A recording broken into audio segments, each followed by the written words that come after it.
Bienvenidos a una nueva clase flipada de biología. En la clase de hoy vamos a comenzar a estudiar las hormonas vegetales, porque sí, las plantas también tienen hormonas. De hecho, vamos a ver que las plantas también pueden moverse, muy en contra de lo que se pensaba Aristóteles.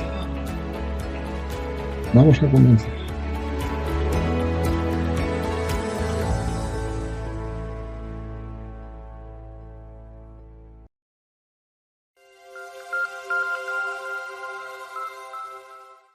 Las hormonas vegetales o fitohormonas son pequeñas moléculas que pueden atravesar la pared celular. Sus funciones principales, como en el caso de sus homónimas animales, son la regulación del crecimiento, del desarrollo, de la especialización de los tejidos y de los ciclos de reproducción. Se producen en células meristemáticas y pueden ser transportadas, ya sea célula a célula o por los vasos, hasta el lugar en las que se lleva a cabo su efecto, donde ejercen una acción más o menos específica. Son activas en muy pequeñas cantidades, por lo que se sintetizan y desnaturalizan continuamente para evitar así su acumulación.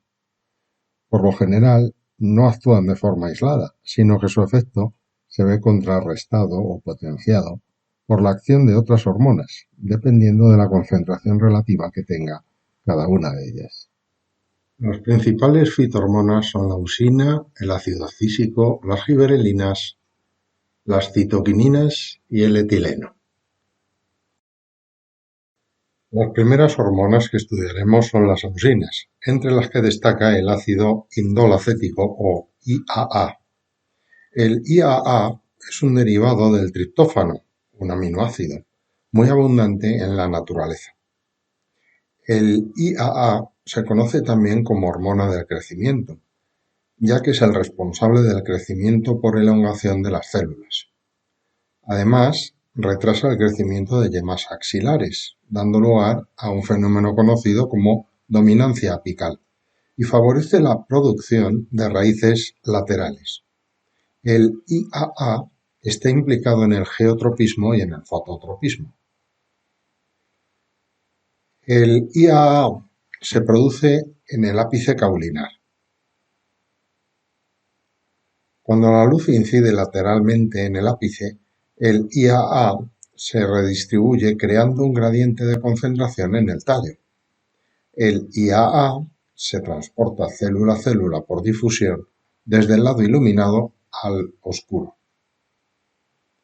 El IAA activa bombas de protones que hacen disminuir el pH en la pared celular. Las fibras de celulosa se desenganchan unas de otras y la pared pierde rigidez, permitiendo la entrada de agua en la célula, de tal modo que hace aumentar la presión interna. Las células del lado sombreado se alargan y el extremo del tallo se curva hacia la luz. Entre las giberelinas destaca el ácido giberélico. Se producen en los meristemos del tallo y dan lugar a dos efectos notables: el alargamiento del tallo por elongación de los entrenudos y la germinación de las semillas. En las semillas hay una región periférica llamada capa de aleurona, que almacena proteínas. En realidad se trata de lisosomas inactivos, que inician su actividad gracias a las giberelinas, que estimulan el funcionamiento de enzimas hidrolíticas para liberar los nutrientes dispuestos en la semilla. Estos nutrientes son los que utilizará el embrión para crecer y desarrollarse. Las citoquininas constituyen un grupo de hormonas derivadas de las purinas, entre las que destaca la ceatina, descubierta en el maíz en 1964. Estimulan el crecimiento por inducción de la división celular en los meristemos, de ahí su nombre. Algunas se fabrican en el ápice de las raíces y se transportan por el xilema a toda la planta. Otras de sus funciones son favorecer el desarrollo de brotes y detener la caída de las hojas. Las tres hormonas anteriores son activadoras, Las dos restantes se consideran inhibidoras. El ácido acísico es químicamente parecido a las gibberelinas, aunque de efectos antagónicos. Se sintetiza preferentemente en las hojas y desde aquí se exporta a través de la savia elaborada. Es una hormona que inhibe el crecimiento de la planta, la germinación de las semillas y el desarrollo de las yemas. Parece ser que estimula el cierre de estomas para evitar el exceso de transpiración y la caída de las hojas, proceso llamado abscisión, del que deriva su nombre. La última hormona es el etileno, que tiene la particularidad de ser gaseosa a temperatura ambiente. Su función es inhibir el crecimiento de la planta y favorecer la escisión de hojas y frutos. Su principal función es acelerar el proceso de maduración de los frutos. Favorece la destrucción de la clorofila, por lo que se considera una hormona típica de los órganos senescentes. En la industria agropecuaria se utiliza precisamente para favorecer, para madurar las frutas y que estén en un desarrollo más óptimo, en un nivel de desarrollo más óptimo para la comercialización. Los efectos que realizan las hormonas sobre el desarrollo de las plantas son realmente complejos y todavía no se conocen en toda su extensión. De hecho, el principal problema es que las distintas hormonas además pueden interaccionar unas con otras.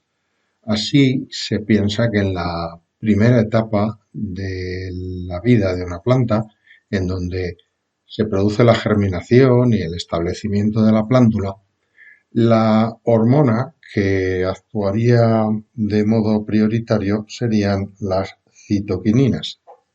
A continuación, esto pondría en marcha todos los procesos de proliferación celular. A continuación actuarían las auxinas, que promocionarían el crecimiento celular, la elongación. Y entonces, en esta segunda etapa, predominaría el crecimiento vegetativo. A continuación, actuaría el ácido gibberélico, las gibberelinas, que darían lugar a la madurez celular. Durante esta tercera etapa se produciría la floración y por tanto se produciría la reproducción de la planta. Por último, actuaría el etileno, que iniciaría los procesos de senescencia, y el ácido abscísico, que lo terminaría de concluir. Esta sería la cuarta y última etapa de maduración y senescencia de la planta o del órgano que estemos considerando.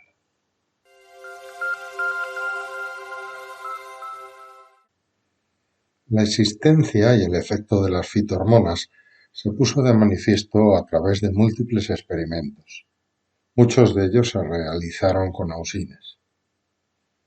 Charles Darwin investigó usando brotes de trigo. Encontró que cuando se corta el ápice no hay respuesta de curvatura hacia la luz. Esto significa que el origen del mensajero está en el ápice o debe ser estimulado por la luz. Para comprobarlo, Darwin cubrió el ápice para que no lo alcanzara la luz. La ausencia de curvatura confirmó que el ápice debía ser estimulado por la luz. Cuando la luz iluminó el ápice, pero las regiones inferiores se cubrieron, la plántula se curvó. Esto mostró que solo el ápice necesita ser estimulado. Peter Boysen-Jensen usó una fina lámina de mica que impide el movimiento de moléculas. Cuando se insertó en la cara iluminada, el tallo se curvó normalmente. Pero cuando la mica se intercaló en la cara sombreada, no hubo curvatura, mostrando que el mensaje para la curvatura viaja hacia abajo en la cara sombreada. Como la mica no bloquea señales eléctricas, esto sugiere que el mensaje es químico. En otro experimento, Arpad Pal se desplazó lateralmente un trocito del ápice aumentando el conocimiento sobre el modo en que se distribuye la hormona. Incluso en la oscuridad, el tallo se curva hacia el lado que no tiene ápice. Fritz Wien retiró el ápice y lo incubó en un bloque de agar. El agar fue entonces colocado en el tallo, fuera del centro, en oscuridad. La hormona, que absorbió el agar, se desplazó hacia abajo en el tallo, provocando la respuesta. La magnitud de la curvatura fue proporcional a la cantidad de hormona en el agar.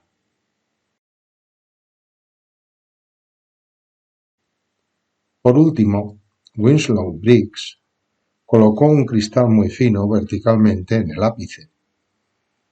El cristal no impide la transmisión de luz, pero no hubo curvatura. Las ausinas no pueden atravesar el cristal y sus concentraciones permanecieron iguales en ambas caras. Cuando el cristal se insertó por debajo del ápice, las ausinas se desplazaron formando un gradiente de hormona. Cuando el ápice fue examinado, se encontró que el 70% de la ausina estaba en la cara sombreada. Bueno, pues todo esto es lo que han dado de sí las fitohormonas. Con esto vamos a dar por terminado el vídeo, aunque hoy sea un poquito más corto. Así que me despido de una nueva clase flipada de biología y deseo pues lo de todos los días, que os haya gustado, pero sobre todo que os haya resultado muy útil. Hasta el próximo vídeo.